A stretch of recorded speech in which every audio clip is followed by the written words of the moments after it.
Cette vidéo ne s'arrêtera pas tant que ce moteur ne sera pas remis là.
Salut à tous, bienvenue sur Garage Bagnole et Rock'n'Roll, l'émission où on n'a plus le temps.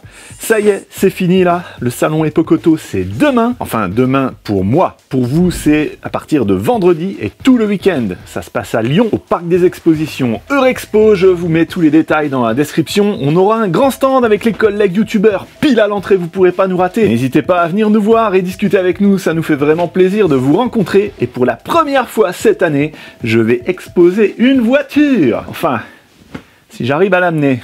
Oui, parce que je compte amener la voiture par la route, hein, normalement. J'ai 500 bornes à faire, j'ai pas envie de la pousser. Donc, il me faut un moteur. Et, si possible, un moteur qui démarre. Ouais, parce que la dernière fois que le moteur était là-dedans, il refusait de démarrer. Je tournais la clé, il se passait rien. Alors, sur les Ford Mustang de cette époque, il y a un problème connu.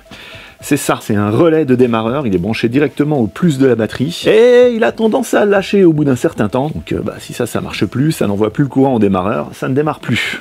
Donc, j'en ai acheté un nouveau, et avant de mettre le moteur, je vais l'installer.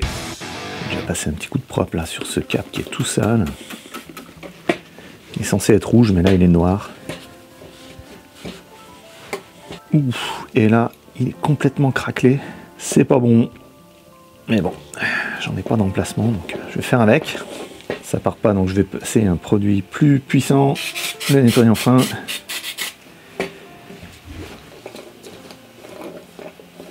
Ça aide pas beaucoup non plus. Peut-être un petit peu plus rouge qu'avant. On va se contenter de ça. Est-ce que ça fait bien contact? 0 ohm, ok. Alors là, le nouveau, il est un petit peu différent. Il y a une borne de plus ici. Bon, il n'y aura rien à brancher. Avant, je vais passer un coup de brosse quand même là-dessus.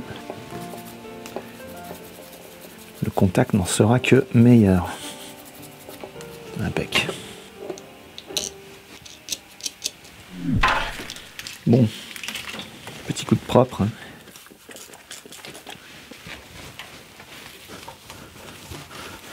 Alors, il vient se positionner là.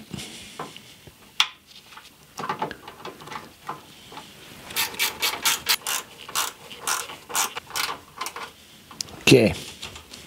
Alors changer les pièces c'est bien, mais les tester c'est mieux. Là j'ai mon ohmmètre qui va biper si le circuit est fermé. Voilà, s'il veut bien ne pas déconner, voilà, 0 ohm. Là, le relais n'est pas excité, il est donc ouvert. Ça ne bip pas. Maintenant je vais envoyer le signal pour que le relais se ferme. Écoutez bien. Donc là il est normalement fermé. Si mon test veut bien tenir.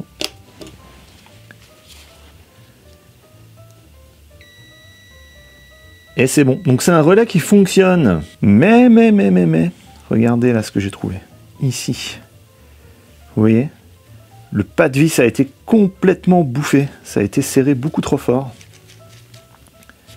Donc il y a des chances que ce soit plus assez maintenu, pas assez serré.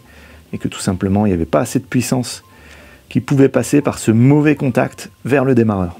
Parce que pour le démarreur, il faut vraiment une excellente connexion. Ce sont des tiges en cuivre, hein, donc il faut les serrer beaucoup moins fort que de l'acier. L'autre aussi, mais celle-là ça va, il n'y a que celle-ci qui a été bricolée. Donc au final, je suis content d'avoir changé cette pièce. Normalement, ça devrait aider à redémarrer. Alors maintenant, il va falloir que je rebranche tous ces câbles là. Donc déjà ça, au final, c'est dans l'autre sens. Comme ça. Je vais pas revisser tout de suite parce qu'il y a plein de trucs qui viennent se connecter dessus. Alors, étrangement, au bout de ce faisceau là, il y a un petit bout de câble qui dépasse avec une petite prise qui ne se branche à rien. Eh bien, j'ai trouvé pourquoi. Alors, ça se branche là. C'est pour le niveau de liquide lave-glace. Tout ça, ça remonte vers le positif ici.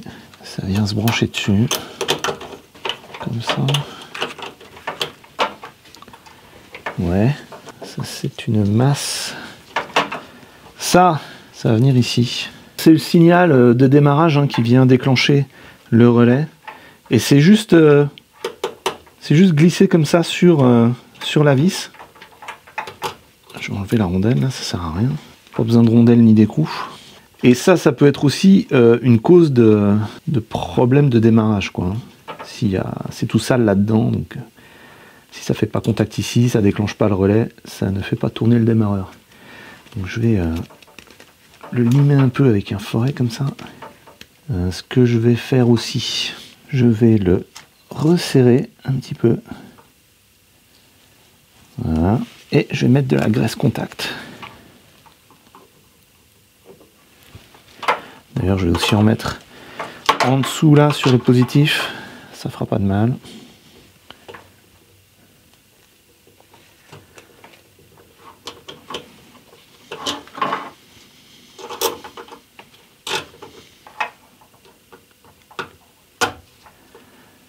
Ok.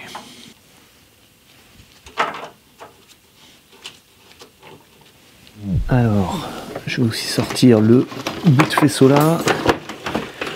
C'est le négatif de la batterie. Et autre chose, étant donné que le faisceau là qui va au phare, il a été bien bidouillé, bien bricolé, je n'ai plus confiance dans ce truc. Donc, je me suis permis de racheter un nouveau faisceau. Donc c'est le moment de le mettre. Je vais comparer les deux faisceaux. Est-ce que c'est les mêmes? Ça n'a pas vraiment l'air. À moins que ça. Partie là. C'est presque ça. Donc là, j'ai les douilles, les ampoules, la masse qui correspond là. Par contre, ça, c'est quoi? Ça correspond à ça. Et là, c'est de l'autre côté. Est-ce que ça serait le faisceau pour le V8? Et moi, j'ai le 3 litres 2. Que ce serait pas pareil. Là, pareil. Masse, masse. Les douilles. Ici, avec les câbles pour le klaxon. Est-ce que je retrouve les mêmes prises? Non, ce ne sont pas les mêmes prises. Flûte. Ça va peut-être à l'alternateur. Là, prise pour le klaxon. Les douilles pour les phares. Les prises là. Ça correspond. Par contre, celle-là, ouais, c'est pas les mêmes. A priori, il n'y a que ça comme différence. Et la position de cette prise-là. Alors là, par contre, il y a un grand câble. Peut-être ça peut revenir par au-dessus du moteur. Peut-être c'est pour le V8 et l'alternateur est pas au même endroit. Donc oui, ce sont bien les prises pour l'alternateur. Hein. Bon, ce nouveau faisceau, je ne vais pas le mettre tout de suite. Hein. Je le mettrai quand le moteur sera en place, où je verrai où toutes les prises vont. Il y aura sûrement des petites adaptations à faire. Par contre, celui-là, je le mets en place, c'est facile. Il n'y a qu'une vis.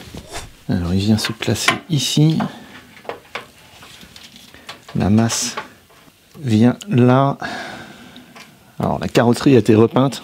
Donc, il faut que la vis attaque bien dedans pour que ça fasse contact. Essayez d'aider avec de la graisse contact.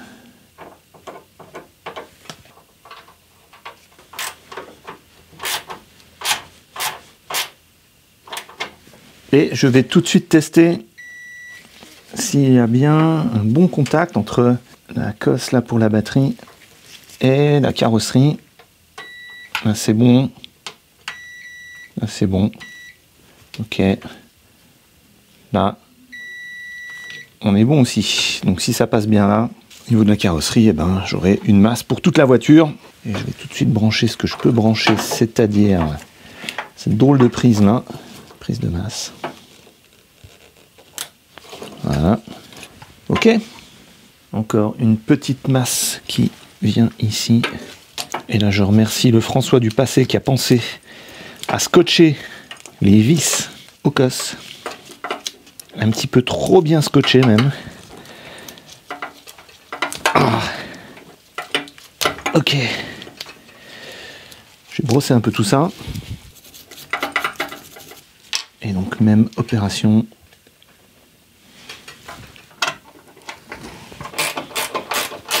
Et test.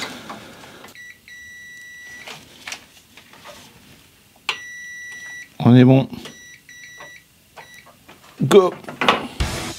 Si vous n'êtes pas à l'aise avec l'électricité, les faisceaux de câbles, les masses, etc., sachez que je propose une formation sur la Garage Bagnole Academy. Ça s'appelle Électricité automobile, la base. C'est une formation destinée aux particuliers qui souhaitent diagnostiquer et réparer les problèmes électriques sur leur voiture. Elle est composée en 3 modules. Premier module, on voit d'abord la théorie de l'électricité. Si vos cours de collège ou de lycée sont trop loin ou que vous n'avez rien écouté, c'est le moment de se rattraper. Et je vous explique comment lire les schémas électriques. Deuxième module, on voit tout ce qui est fusible, relais, interrupteur. Et je vous montre aussi comment utiliser les outils de diagnostic. Troisième et dernier module qui couvre tout ce qui est faisceau, connecteur, masse et fausse masse. Et on termine avec un petit récapitulatif des erreurs qu'il ne faut pas faire. Ce n'est pas un recueil de tutos ou de vidéos où je fais que discuter, c'est une formation, donc vous avez des exercices à faire, j'attends de vous un engagement, et le but c'est que à la fin de cette formation, vous ayez progressé sur le sujet. Vous pouvez acquérir la formation complète ou simplement vous inscrire à un des modules qui vous intéresse séparément. Pour l'occasion, je fais une promotion exceptionnelle, tout est à moitié prix en fait, soit la formation complète, soit chaque module, et ça va durer une semaine. Le premier lien que vous trouverez dans la description vous mène vers la formation et active le code de réduction. Ne tardez pas pour vous inscrire, il n'y aura pas de promo comme ça avant très longtemps. Allez, je continue avec la Mustang, il y a encore des choses à faire avant de remettre le moteur, notamment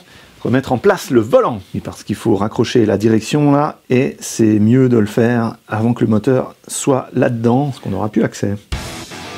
Alors, en mettant une caisse ici, ça devrait aider. Ça va comme ça.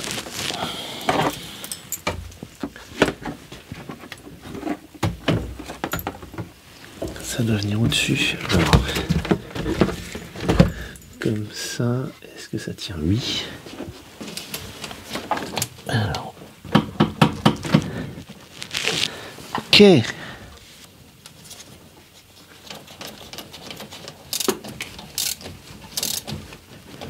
Serrage au pif. Voilà. Donc il y a pas mal de trucs à remettre. Alors j'engage les écrous. Et j'espère que je me trompe pas dans la position des faisceaux là, ça devrait être bon. Allez, visse-toi. Oui. Dernier. Oui. Alors peut-être un truc intelligent à faire avant de serrer tout ça, c'est de remettre le compteur là derrière, tant qu'il y a à peu près l'accès.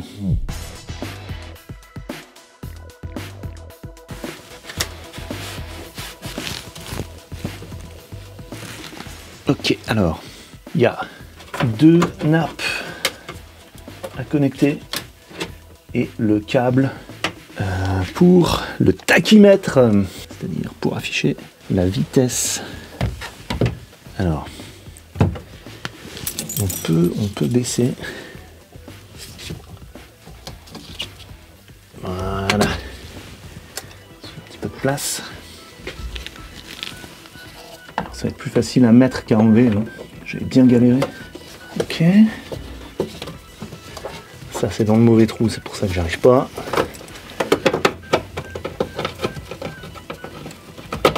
Voilà. Là.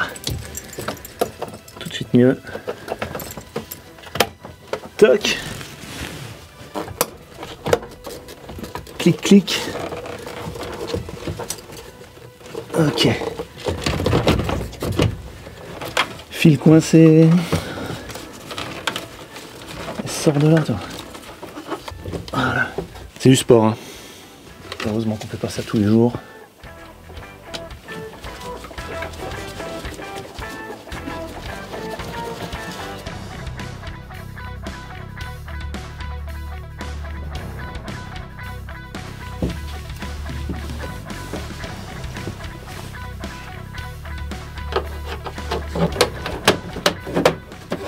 Alors quelque chose d'intéressant, c'est que là, il y a des voyants, check oil, essence, low coolant, washer fluid, et en fait là-bas, sous le tableau de bord, il n'y a rien derrière. Donc ça ne s'allumera jamais. Je pense que cette pièce, elle vient d'un modèle précédent de Ford Mustang, et que ces indications-là ont été remplacées sur le tableau de bord. Mais bon, à vérifier.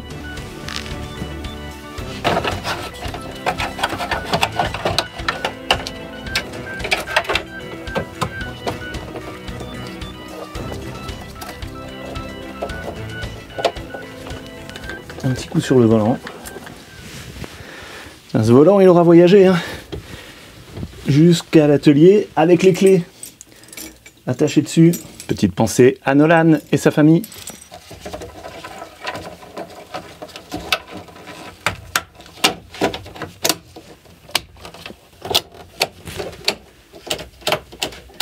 Alors je peux déjà rebrancher ça et ça.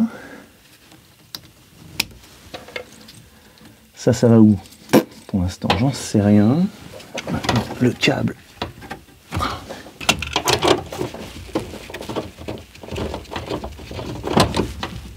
Câble d'ouverture du capot.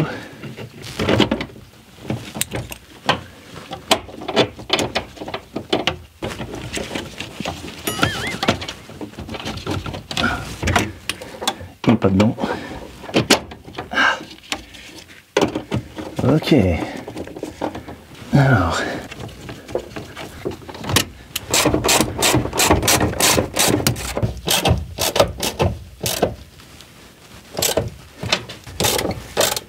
là bien sûr, serrage à l'expérience.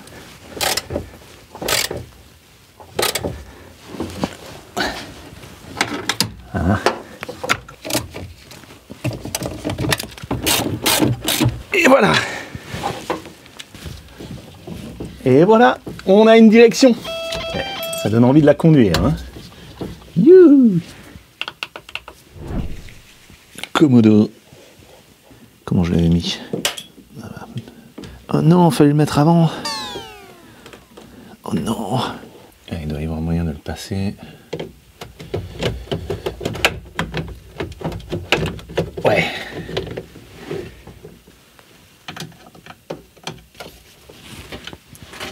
Ok. Alors du coup, ça va falloir passer par au-dessus. Ah. Ok.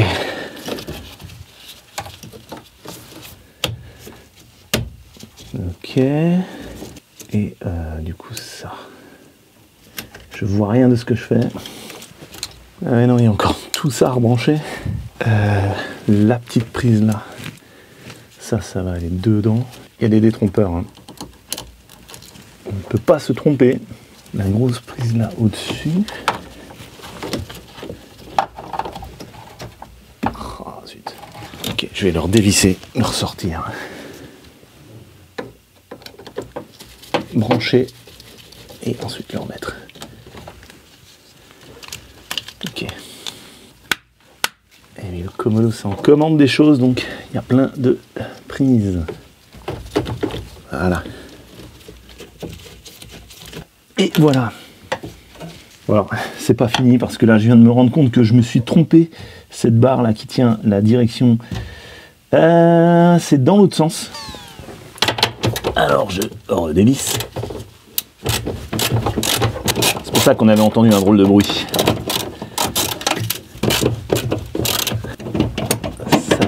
Ça ressort de nouveau. Faut que je redémonte derrière.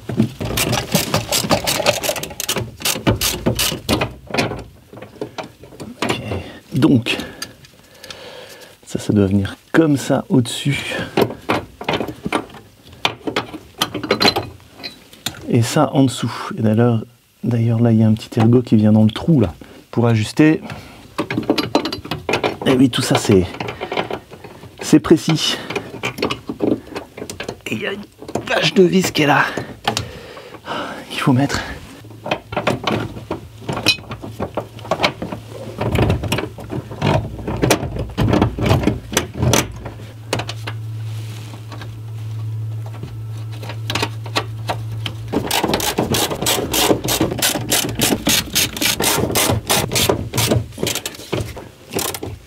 Et voilà. Alors il reste encore la petite barre là qui venait là, qui était tout trouillée quand j'ai démonté, qui a été très bien repeinte par l'atelier de carrosserie. Et voilà. Je vais pouvoir mettre le moteur. Alors non, pas tout de suite. Tant qu'il y a l'accès, il faut remettre la barre stabilisatrice. Et elle est dans un sacré état là. Je vais démonter tout ça et bien nettoyer. Peut-être même repeindre.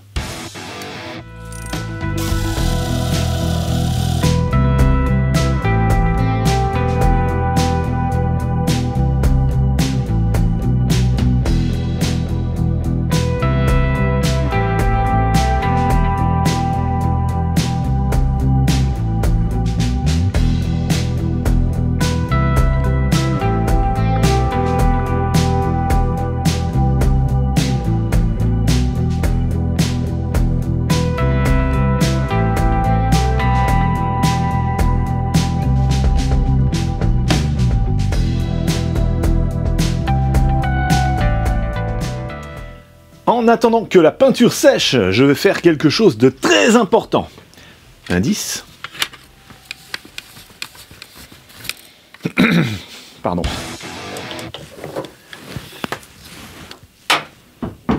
Alors tout ça, c'est pour après. Alors regardez ce que je retrouve. Ça là, fil de fer d'une brosse rotative qui a volé jusque là. Donc, quand on travaille près d'une voiture qui a une belle carrosserie comme ça, c'est mieux d'enlever les ailes et le pare-choc. Petit coup de propre.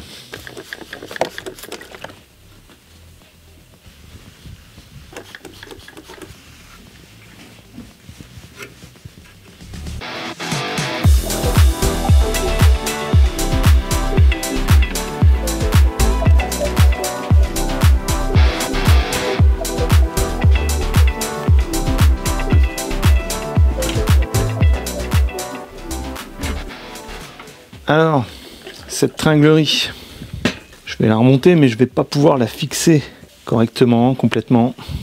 Pourquoi? Parce qu'ici, j'ai bien les deux vis. Je peux les enlever par la main. Donc, de ce côté-là, ça va. Donc, ça a été repeint. Hein. Toc. Par contre, là, de l'autre côté, il me manque un écrou, une entretoise et même une rondelle. Donc, ouais, ça a été, je pense, oublié à l'atelier. J'ai demandé à Benoît s'il ne l'avait pas, on verra. Au pire, bon, j'ai pris les mesures là, c'est un diamètre de 19 avec un pas de 1,25, donc je devrais pouvoir retrouver un écrou qui est là. Et puis l'entretoise, peut-être je peux la fabriquer. On verra. Allez, j'en mets ça. Alors, ça vient comme ça.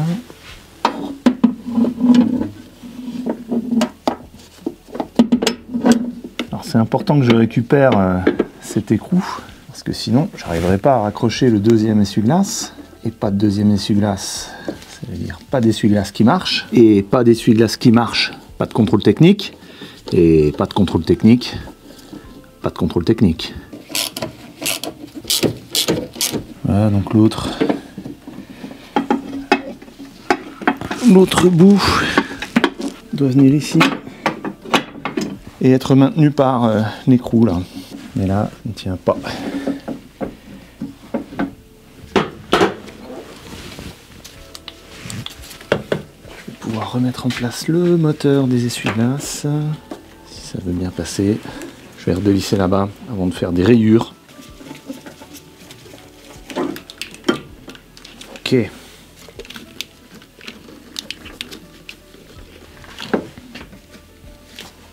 Donc celle-là, elle est dure à atteindre.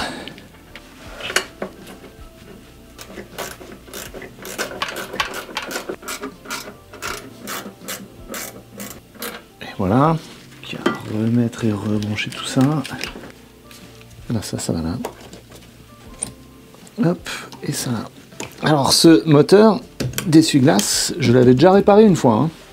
Je vous remets le lien vers cette vidéo ici en haut à droite et en bas dans la description. Bon, voilà, je vais pas aller plus loin que ça. Voilà, si je peux quand même remettre le bocal de lave-glace, alors avec le tuyau là toujours plus haut, n'est-ce pas? Ça venait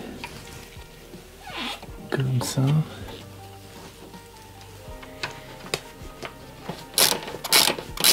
Ok. On va brancher ça tout de suite. Le tuyau. Ça va venir s'accrocher quelque part. Là peut-être. Ouais. Et ensuite là. Ça coule. Ouais. Ça y est. Ok.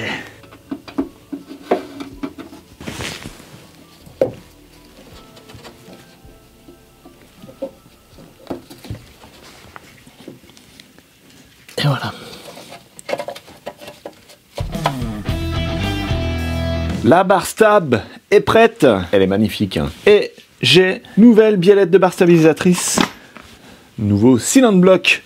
Et même nouvelles attaches. Parce que oui, les anciennes, vous m'avez vu les découper à la meuleuse d'angle. J'ai même pris les biellettes de barre stab avec les petits cylinder blocs bleus pour que cela fasse quelque chose d'harmonieux. Alors, ça doit se monter. Il y en a 4. Comme ça. Est-ce qu'il y a une notice? Oui. Ok, c'est comme ça. Tac, tac. Donc ça va venir en dessous, je pense. Ok. Donc les biellettes, je vais d'abord les mettre sur la voiture. Au niveau de la barre, ça va venir ici. Alors là, c'est des cylinder blocs de remplacement qui sont fendus. Ceux d'origine ne le sont pas. Je ne sais même pas comment ils font pour les mettre. Toc. Est-ce qu'il y a un sens? Non. Avant, je vais quand même mettre de la graisse silicone là-dedans.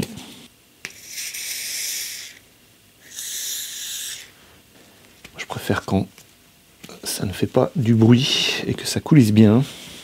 Sinon, ça grince quand on passe sur les dodanes. Ensuite, ça s'ouvre comme ça. En théorie. Voilà.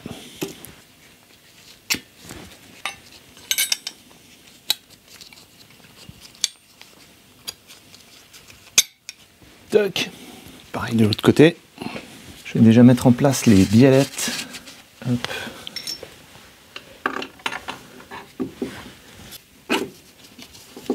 Toc.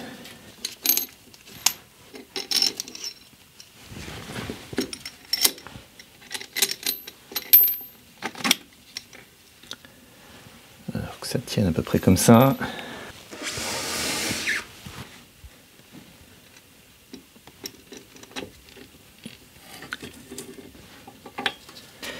Ah oui non, ça va pas aller comme ça. Déjà que je mette ceci.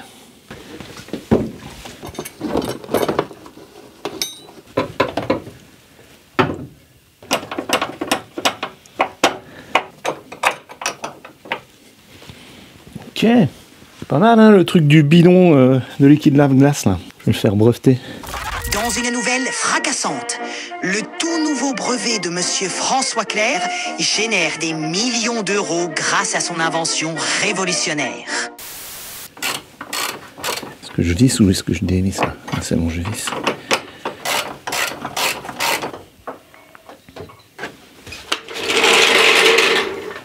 Et ça donne tout de suite un look plus sport dans cette baie moteur. Hein. Ok, donc la belle barre stabilisatrice, elle est maintenue par les deux points là. Maintenant, c'est serré. Et cette plaque là en métal, c'est beaucoup mieux que ce qu'il y avait avant. Il y avait juste deux boulons avec un truc en plastique là qui s'est désintégré quand je l'avais démonté. Au niveau des biellettes, je vais pas pouvoir passer l'écrou tant que le triangle ne sera pas à hauteur de roulage parce que là, ben, c'est en biais, en dessous aussi, et j'arrive pas à passer les cylindres blocs. Donc, ce que je vais faire, je vais simplement scotcher pour que ça reste là à peu près en place. En bleu, pour que ça reste cohérent. Regardez-moi ça. C'est pas magnifique? Bon, il est temps de remettre les roues avant, de reposer l'avant au sol pour qu'elle soit inclinée, pour enfin mettre le moteur et sa boîte de vitesse. Bon, avant, je vais quand même passer un petit coup de propre sur les étriers, pour faire réapparaître le bleu originel. Il faut qu'elle soit belle pour Epokoto. Et voilà, c'est quand même plus chouette comme ça. Et maintenant, les roues.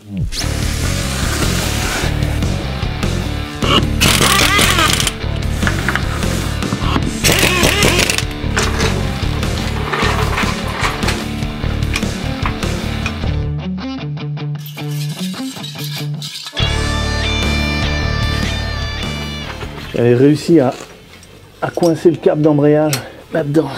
On va mettre là, de côté. Hop. Voilà, donc là la voiture est bien en biais avec l'avant qui penche. Ok, maintenant on tasse.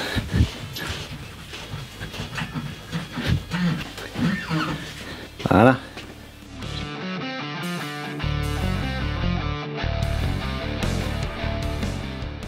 Alors ce moteur, avant de le remettre en place, il y a 2 ou 3 trucs que je vais faire.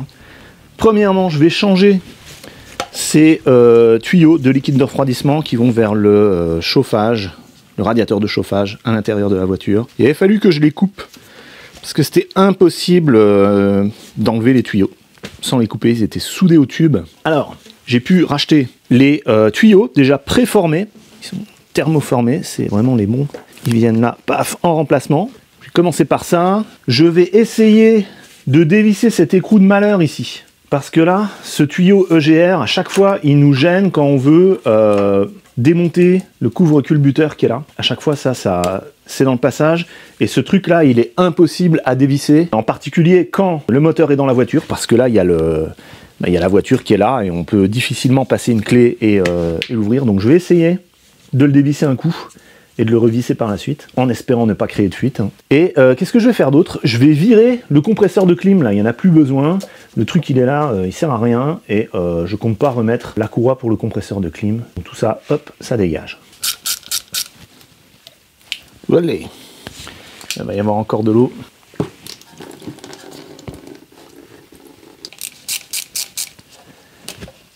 Oh non! Oh non, je viens de péter le truc. Zut. Bon, il faudra que je retrouve un T pour remplacer ce truc en plastique. Zut. Ah. Bon, pourquoi je m'escrime à le virer ça maintenant, il n'y en a plus besoin. Donc je vais faire l'autre côté.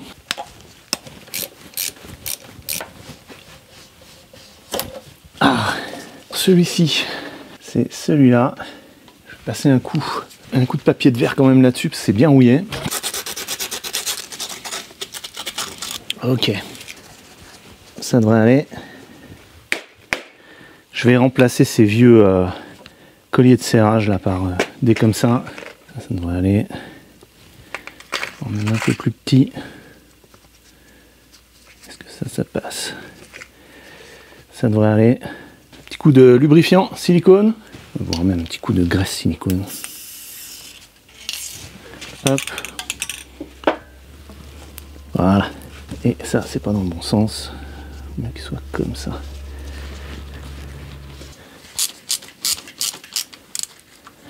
Voilà. Pas besoin de serrer trop fort, sinon après on coupe le tuyau. Alors en dessous, ça doit être... Faut d'abord faire tourner. Si ça tourne après, on peut démonter. Et ça ne tourne pas. Et ça s'arrache.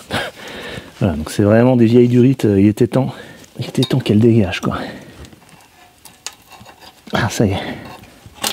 Ah, ouais. Ce que je vais faire, je vais enlever le compresseur là, il me gêne.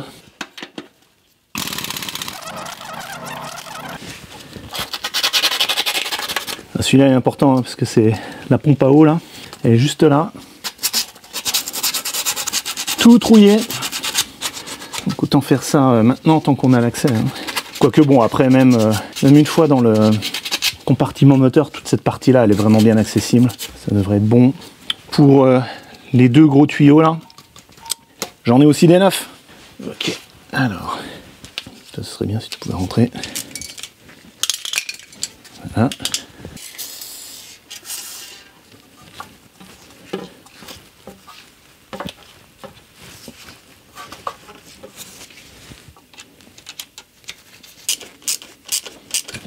Ok, maintenant je vais essayer de dévisser cet écrou là au bout du tuyau de l'EGR qui me gêne à chaque fois que je veux enlever le couvre-culbuteur. Dans la voiture c'est impossible. Hein.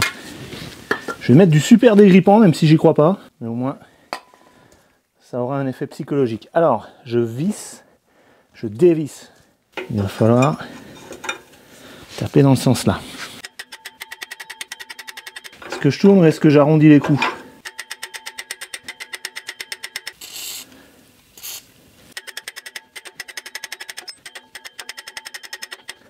C'est dur, hein. Bon, en accord avec les gens sur Twitch, je laisse tomber, parce que là, je risque de casser, et après ça va créer plus de problèmes que de solutions. Donc, il est temps de vous montrer à quoi sert ce truc.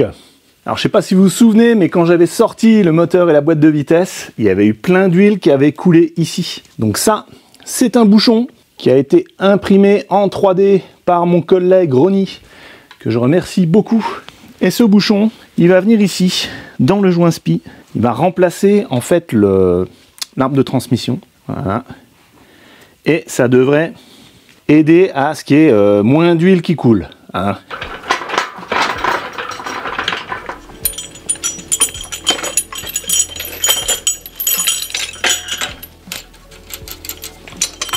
Trop court. Ok, c'est mieux comme ça.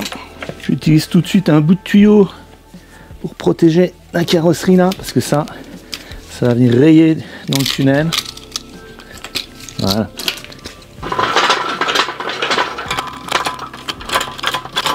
Avant, il faut que je la teste cette grue. Ok, test. C'est bon.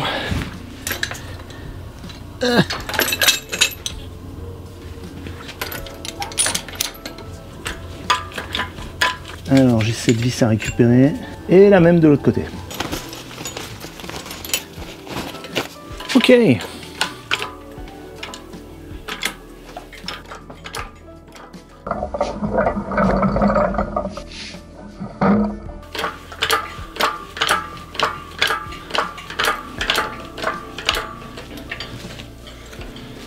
Ok, ça va passer.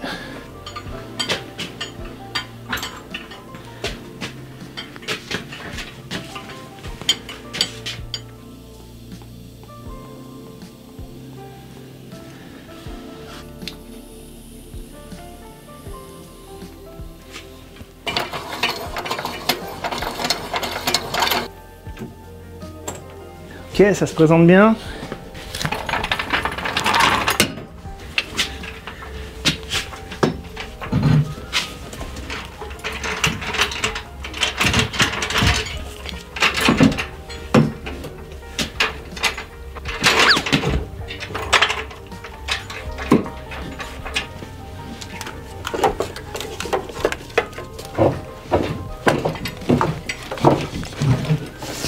Bon, il manque pas grand chose, hein. Bon, je dois amener le support moteur là, genre 5 cm plus loin vers le fond. Non, forcément, si la patte elle est là, ça va pas aller. Bon, là j'ai installé une sangle, je vais tirer la boîte vers l'arrière. Ça devrait bien aider, j'espère.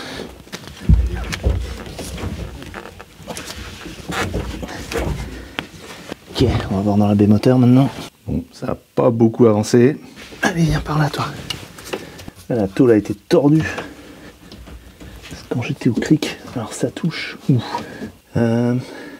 Peut-être, si je vais maintenant que c'est tenu par la sangle ici, je peux prendre le cric et soulever le moteur par en dessous et le faire avancer un petit peu.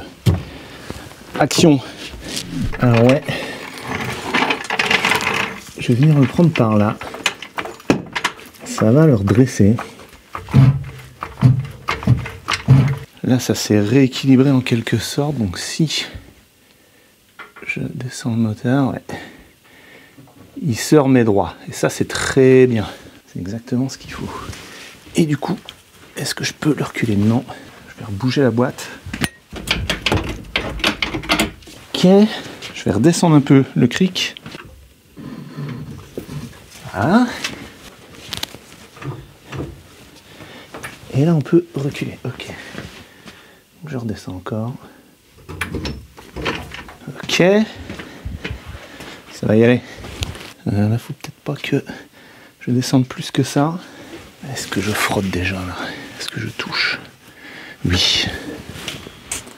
Ok, je remonte un tout petit peu le cric.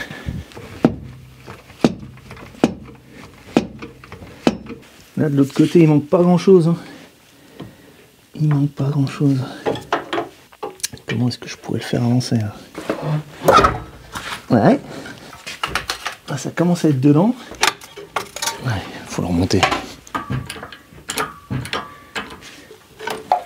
Ok, faut que je pousse le cylinder bloc en même temps que je descends.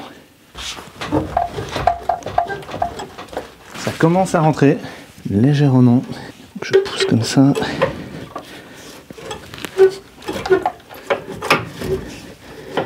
Alors oui, j'ai caillé la peinture, hein, mais il n'y a pas vraiment d'autre choix. Là, on est sur de la grosse mécanique. Bon, c'est pas trop mal là, ce côté-là. Là, on y est presque. Hein. Ah. Si seulement ça voulait bien juste avancer un peu. Ouais. J'ai senti que s'est passé quelque chose.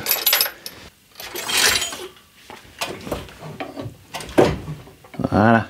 Ici, ça a une belle tête là. C'est même encore un petit peu haut. Il faudrait que je descende un peu le cric. Là, les sangles, bon, ça sert plus à grand chose. Bon, je vais tout de suite remettre la barre qui tient là. Celle-ci. Oui, elle est crade. Alors. C'est dans l'autre sens en fait. Hein. Dans le sens comme ça. Tac.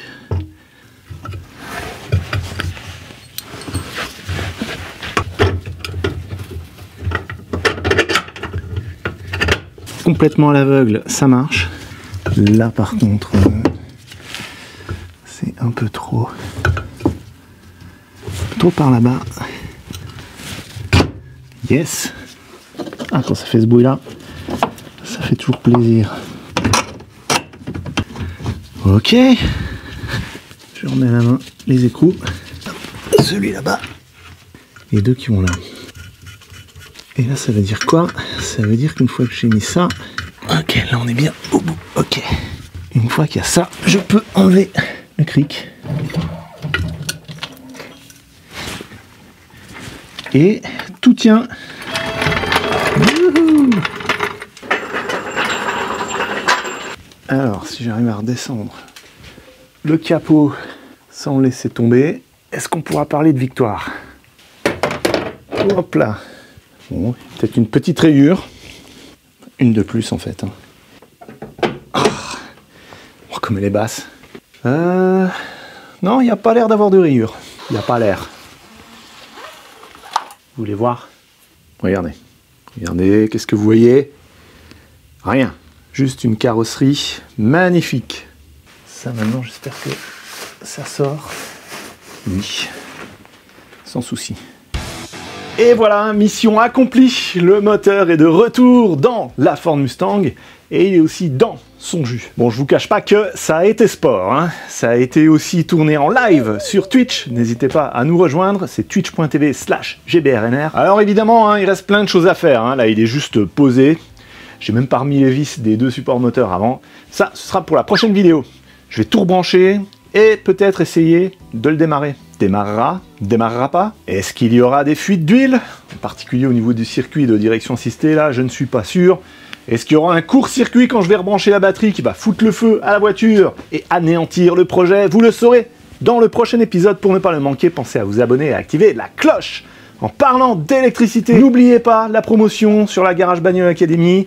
Électricité automobile, la base, c'est valable que quelques jours seulement. Premier lien dans la description, je vous mets aussi ici le QR code à flasher si vous regardez cette vidéo sur la télé. Et l'un et l'autre vous mènent à la formation et activent le code de réduction. Le salon Epoch-Auto, c'est ce week-end à Lyon. Si vous avez la possibilité de vous y rendre, ce sera un plaisir pour moi de vous rencontrer. N'hésitez pas à venir me voir, hein. Chaque année, il y a des gens qui me disent « Oh, on n'a pas osé ou alors il y avait du monde, on ne pouvait pas venir discuter avec toi. » S'il y a du monde, allez faire un tour dans le salon, il y a plein de choses à voir, et revenez un peu plus tard. Comme d'habitude, si vous cherchez les outils ou les produits que vous m'avez utilisés dans cette vidéo, les liens sont en dessous dans la description, et en attendant qu'on se revoie, je vous laisse ici la playlist de ce projet Mustang. Il y a pas mal d'épisodes maintenant. En dessous, un super épisode aléatoire que YouTube a sélectionné pour vous. Moi, c'est François, je vous dis à la prochaine sur Garage Bagnole et Rock'n'Roll. Un vieux moteur dans une carrosserie toute neuve, ça fait bizarre, hein.